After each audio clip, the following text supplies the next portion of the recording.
Yun. Diba, Sister Rose? Maraming himala, maraming pagpapala.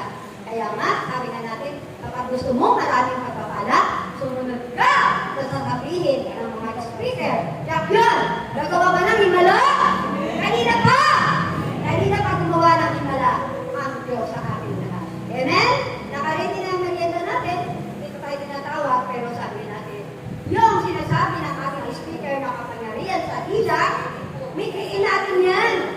At mamaya, kapag nililihan tayo ng mga elder, hindi mo sa Diyos. Hindi sa kanila.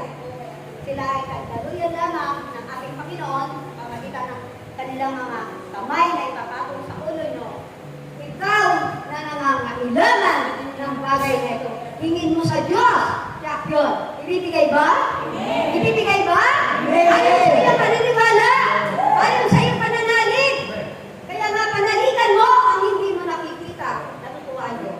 Kapag ikaw ay nananalig sa Kanya, kahit hindi mo pa nakikita na gawin niya yun, yak yun. Ibibigay ba sa atin? Palakpakan po natin ng malakas na malakas sa ating buhay na Panginoon.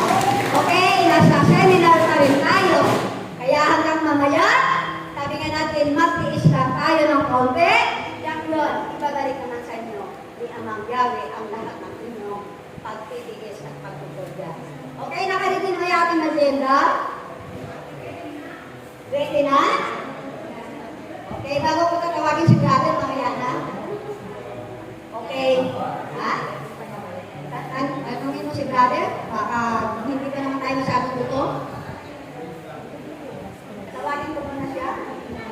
Yung mga diwang merienda muna. Kasi nakalagay talaga rito sa ating program. Lalangawin daw. Okay. Maupo lang po tayo, katawagin tayo ng ating mga elder kung naka-ready na talaga. Naka-ready na ba yung mga patis, yung mga toyo? Pero walang toyo. Masarap yung merienda natin. Diba sis? Hindi yung iba't ibang narinig ko yun. Joke lang, diba? Sabi natin. Minsan ganyan, lumalabas sa para matawa naman si sister. Diba sis?